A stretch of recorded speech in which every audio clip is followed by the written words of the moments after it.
ಪ್ರೀತಿಯ ವಿದ್ಯಾರ್ಥಿಗಳೇ, ರಾಜ್ಯಶಾಸ್ತ್ರ ಇದಕ್ಕೆ ಸಂಬಂಧಪಟ್ಟ ಹಾಗೆ ನೀಲಿ ನಕ್ಷೆಯ ಪ್ರಕಾರ 10 ಅಂಕದ ಪ್ರಮುಖ ಪ್ರಶ್ನೆಗಳು ಯಾವ್ಯಾವುದು ಅನ್ನೋದನ್ನು ನಾವು ಈ ವಿಡಿಯೋದಲ್ಲಿ ತಿಳ್ಕೊಳ್ಳೋಣ. ವಾರ್ಷಿಕ ಪರೀಕ್ಷೆ 2025-26 ಸ್ಪರ್ಧಾ ಅಕಾಡೆಮಿ ಕಡ್ತೋಕ ವತಿಯಿಂದ ನೀಲಿ ನಕ್ಷೆಯ ಪ್ರಕಾರ 10 ಅಂಕದ ಯಾವ ಪ್ರಮುಖ ಪ್ರಶ್ನೆಗಳಿದ್ದಾವೆ, ನಾವು ಎಷ್ಟು ಪ್ರಶ್ನೆಗಳನ್ನು ಓದಿಕೊಂಡ್ರೆ ಸಾಕಾಗತ್ತೆ, ಈ ತರಹದ ಒಂದು ಚರ್ಚೆಯನ್ನು ನಾವು ಮಾಡೋಣ. ಇದು 2025-26ನೇ ಸಾಲಿನ ಪರಿಷ್ಕೃತ ನೀಲಿನಕ್ಷೆ ರಾಜ್ಯಶಾಸ್ತ್ರ ದ್ವಿತೀಯ PUC. ನಾವಿಲ್ಲಿ ವಿಶೇಷವಾಗಿ 10 ಅಂಕಕ್ಕೆ ಹೆಚ್ಚು ಮಹತ್ವವನ್ನು ಕೊಡ್ತಾ ಇರೋದ್ರಿಂದ ಗಮನಿಸ್ಬೋದು. 10 ಅಂಕದ ಪ್ರಶ್ನೆಗಳು, 4 ಪ್ರಶ್ನೆಗಳನ್ನು ಕೊಟ್ಟಿರ್ತಾರೆ, 2 ಪ್ರಶ್ನೆಗಳನ್ನು ನಾವು ಬರೀಬೇಕು. ಅದರಲ್ಲಿ 2ನೆಯ ಅಧ್ಯಾಯ ಚುನಾವಣೆ ಮತ್ತು ಭಾರತದ ಪಕ್ಷ ಪದ್ಧತಿ, ಇಲ್ಲಿಂದ ಒಂದು ಪ್ರಶ್ನೆಯನ್ನು ಕೇಳ್ತಾರೆ, ಚುನಾವಣೆಗಳು ಮತ್ತು ಭಾರತದ ಪಕ್ಷ ಪದ್ಧತಿ. ಆಮೇಲೆ ರಾಷ್ಟ್ರ ನಿರ್ಮಾಣದ ಸವಾಲುಗಳು, ಇಲ್ಲಿ 10 ಅಂಕದ ಒಂದು ಪ್ರಶ್ನೆಯನ್ನು ಕೇಳ್ತಾರೆ.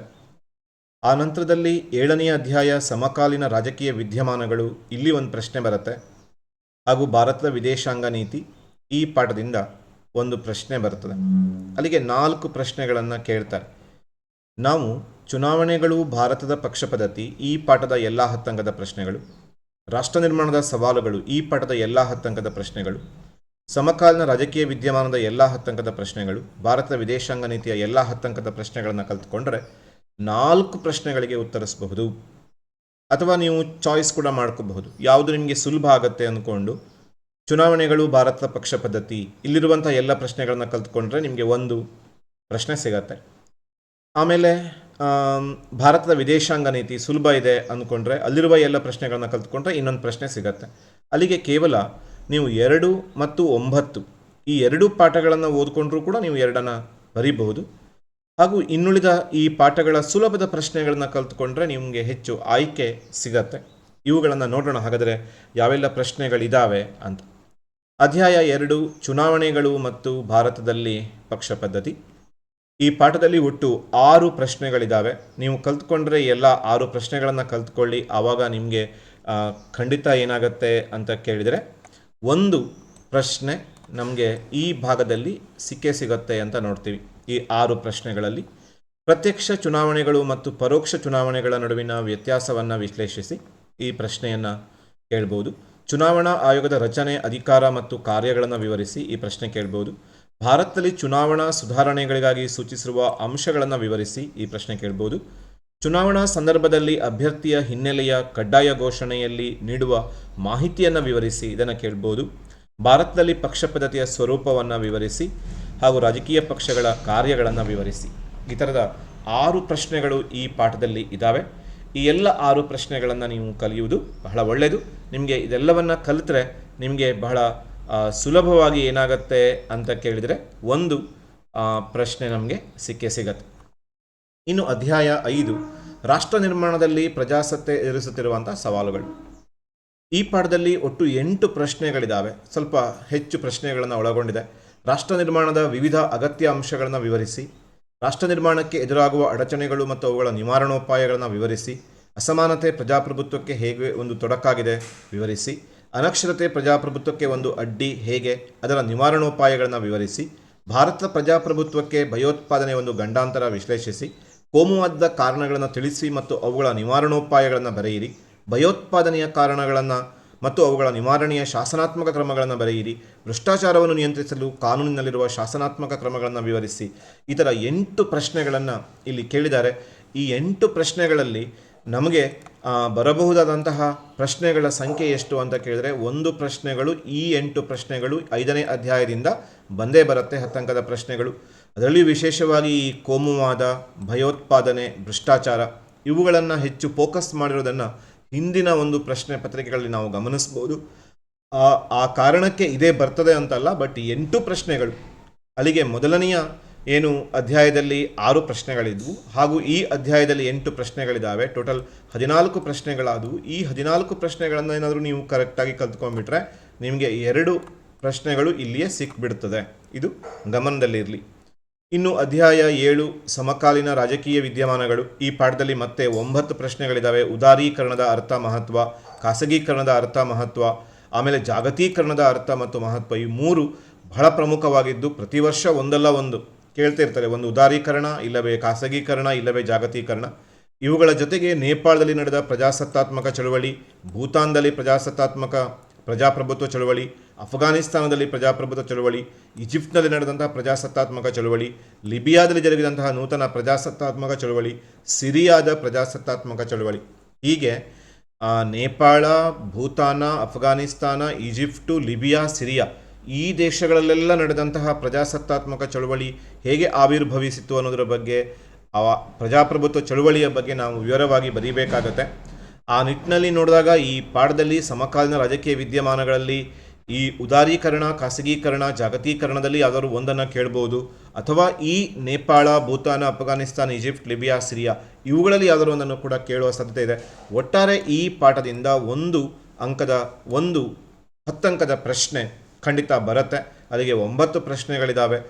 ನೀವು ಹುಷಾರಾಗಿ ಯೋಚನೆ ಮಾಡಿ ಕಲ್ತ್ಕೋಬೇಕು. ಯಾವ ಪ್ರಶ್ನೆಗಳಿಗೆ ನಾವು ಕಲ್ತ್ಕೊಂಡ್ರೆ ಚೆನ್ನಾಗಿರುತ್ತದೆ, ಯಾವ ಪಾಠದನ್ನು ಕಲ್ತ್ಕೊಂಡ್ರೆ, ಮತ್ತು ಮಾದರಿ ಪ್ರಶ್ನೆ ಪತ್ರಿಕೆಗಳಲ್ಲಿ ಏನು ಕೇಳಿದ್ದಾರೆ ಇವುಗಳ ಬಗ್ಗೆ ಕೂಡ ಗಮನ ಇರಲಿ. ಇನ್ನು ಕೊನೆಯದಾಗಿ ಅಧ್ಯಾಯ 9 ಭಾರತದ ವಿದೇಶಾಂಗ ನೀತಿ. ಈ ಪಾಠದಲ್ಲಿ 8 ಪ್ರಶ್ನೆಗಳಿದ್ದಾವೆ. ಭಾರತದ ವಿದೇಶಾಂಗ ನೀತಿಯ ಅರ್ಥ ಮತ್ತು ಮಹತ್ವ, ಭಾರತದ ವಿದೇಶಾಂಗ ನೀತಿಯ ಮೂಲ ತತ್ವ, ಭಾರತ ಮತ್ತು ಅಮೆರಿಕ ನಡುವಿನ ಸಂಬಂಧ, ಭಾರತ ಮತ್ತು ಸೋವಿಯತ್ ರಷ್ಯಾ ನಡುವಿನ ಸಂಬಂಧ, ಭಾರತ ಮತ್ತು ಚೀನಾ ನಡುವಿನ ಸಂಬಂಧ, ಭಾರತ ಮತ್ತು ಪಾಕಿಸ್ತಾನಗಳ ನಡುವಿನ ಸಂಬಂಧ, ಭಾರತ ಮತ್ತು ಬಾಂಗ್ಲಾದೇಶಗಳ ನಡುವಿನ ಸಂಬಂಧ, ಭಾರತ ಮತ್ತು ಶ್ರೀಲಂಕಾ ದೇಶಗಳ ನಡುವಿನ ಸಂಬಂಧ. ಹೀಗೆ ವಿದೇಶಾಂಗ ನೀತಿಗೆ ಸಂಬಂಧಪಟ್ಟಂತೆ 8 ಪ್ರಶ್ನೆಗಳಿದ್ದಾವೆ. ಇದರಲ್ಲಿ ಒಂದು ಪ್ರಶ್ನೆಯನ್ನು ಕೂಡ ಕೇಳುವ ಸಾಧ್ಯತೆ ಇರುತ್ತದೆ. ಕೇಳ್ತಾರೆ ಒಂದು ಪ್ರಶ್ನೆಯನ್ನು.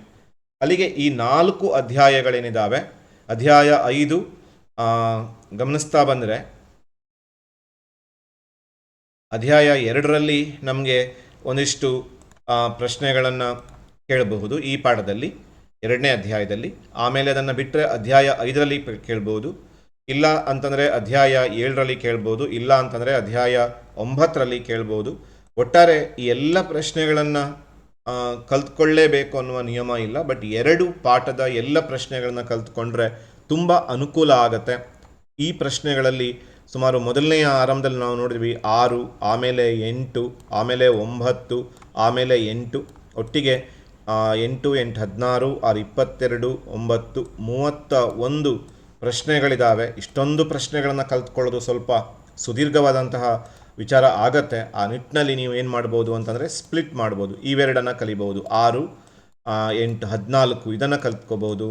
ಅಥವಾ ಇಲ್ಲಿರುವಂತಹ 9 ಮತ್ತು 8 17 ಪ್ರಶ್ನೆಗಳನ್ನ ಕಲ್ತ್ಕೋಬೋದು. ಅಥವಾ ನೀವು ಇನ್ನೂ ಕೂಡ ಏನು ಮಾಡ್ಕೋಬೋದು ಅಂತಂದರೆ 6 ಮತ್ತು 8 ಈ ಥರ ಕಲ್ತ್ಕೋಬೋದು, ಅಥವಾ 8 ಮತ್ತು 8 ಕಲ್ತ್ಕೋಬೋದು, ಅಥವಾ 9 ಮತ್ತು 6 ಹೇಗೆ ಬೇಕಾದರೂ ಕಲ್ತ್ಕೋಬೋದು. ಹಾಗಾದರೆ ಯಾವೆಲ್ಲ ಪ್ರಶ್ನೆಗಳು ಮಾದರಿ ಪ್ರಶ್ನೆ ಪತ್ರಿಕೆಗಳಲ್ಲಿದ್ದಾವೆ ಅದು ಕೂಡ ತುಂಬ ಇಂಪಾರ್ಟೆಂಟ್ ಆಗತ್ತೆ. ಬಹುಶಃ ಮಾದರಿ ಪ್ರಶ್ನೆ ಪತ್ರಿಕೆಯಲ್ಲಿ 3 ಮಾದರಿ ಪ್ರಶ್ನೆ ಪತ್ರಿಕೆಯಲ್ಲಿರುವ 12 ಪ್ರಶ್ನೆಗಳನ್ನು ಕಲ್ತ್ಕೊಂಡ್ರೆ ಖಂಡಿತ ನಿಮಗೆ 2 ಪ್ರಶ್ನೆಗಳು ಸಿಕ್ಕೇ ಸಿಗತ್ತೆ, 100% ಸಿಕ್ಕೇ ಸಿಗತ್ತೆ. ಈಗ ಆದಂತಹ ಪರೀಕ್ಷೆಯನ್ನು ಗಮನಿಸಿದ್ರೆ ಮಾಡೆಲ್ ಕ್ವಶನ್ ಪೇಪರಲ್ಲಿ ಬಂದಂತಹ ಪ್ರಶ್ನೆಗಳು ಒಂದು 50% ಬಂದೇ ಬಂದಿದ್ದಾವೆ. ಹಾಗಾದರೆ ಭಾರತದಲ್ಲಿ ಪಕ್ಷ ಪದ್ಧತಿಯ ಸ್ವರೂಪವನ್ನು ವಿವರಿಸಿ, ಇದನ್ನು ಚೆನ್ನಾಗಿ ಕಲ್ತ್ಕೊಳ್ಳಿ. ಕೋಮುವಾದ ಕಾರಣ ಮತ್ತು ಅವುಗಳ ಪರಿಹಾರೋಪಾಯಗಳನ್ನು ವಿವರಿಸಿ, ಉದಾರೀಕರಣದ ಅರ್ಥ, ಮಹತ್ವ, ರಾಜಕೀಯ ಪರಿಣಾಮ, ಭಾರತದ ವಿದೇಶಾಂಗ ನೀತಿಯ ಮೂಲತತ್ವ. ಈ 4 ಬಹಳ ಲಕ್ಷ್ಯ ಕೊಟ್ಟು ನೀವು ಕಲ್ತ್ಕೊಂಡ್ಬಿಟ್ರೆ ಈ 4ರಲ್ಲಿ ಯಾವುದಾದ್ರೂ ಒಂದು ಪ್ರಶ್ನೆ ಖಂಡಿತ ಬರುವಂತಹ ಸಾಧ್ಯತೆ ಇದ್ದೇ ಇರ್ತದೆ. 99% ಬರಬಹುದಂಥ ಸಾಧ್ಯತೆ ಇದೆ. ಇನ್ನು 2ನೆಯ ಒಂದು ಮಾದರಿ ಪ್ರಶ್ನೆ ಪತ್ರಿಕೆ ಚುನಾವಣಾ ಆಯೋಗದ ರಚನೆ, ಅಧಿಕಾರ, ಕಾರ್ಯಗಳನ್ನು ವಿವರಿಸಿ. ಆಮೇಲೆ ಅನಕ್ಷರತೆ ಪ್ರಜಾಪ್ರಭುತ್ವಕ್ಕೆ ಒಂದು ಅಡ್ಡಿ ಹೇಗೆ, ಖಾಸಗೀಕರಣದ ನೋಡಿ, ಉದಾರೀಕರಣ ಕೇಳಿದ್ರು, ಇಲ್ಲಿ ಖಾಸಗೀಕರಣವನ್ನು ಕೇಳಿದ್ರು. ಭಾರತದ ವಿದೇಶಾಂಗ ನೀತಿಯ ಅರ್ಥ ಮತ್ತು ಮಹತ್ವ. ಈ 4 ಪ್ರಶ್ನೆಗಳಿಗೆ ಕೂಡ ನೀವು ಬಹಳ ಮಹತ್ವ ಕೊಟ್ಟರೆ ಬಹುಶಃ ಇದರಲ್ಲಿ ಕೂಡ ಒಂದು ಬರುವಂತಹ ಸಾಧ್ಯತೆ ನಿಚ್ಚಳವಾಗಿದೆ.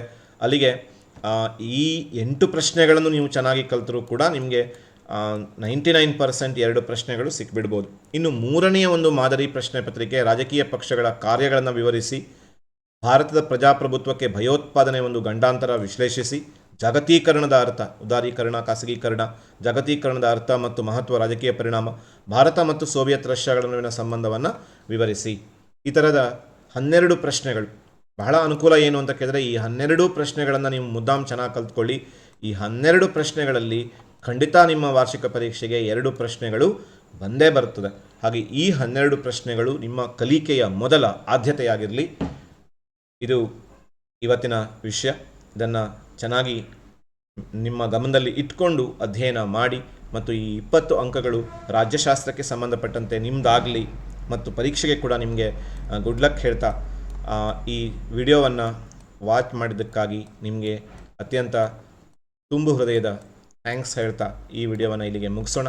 ಮತ್ತು 5 ಅಂಕದ ಪ್ರಮುಖ ಪ್ರಶ್ನೆಗಳು ಯಾವ್ಯಾವುದು ಅನ್ನೋದರೊಂದಿಗೆ ಮತ್ತೆ ನಿಮ್ಮನ್ನು ಭೇಟಿಯಾಗ್ತೀನಿ. Thank you. Take care.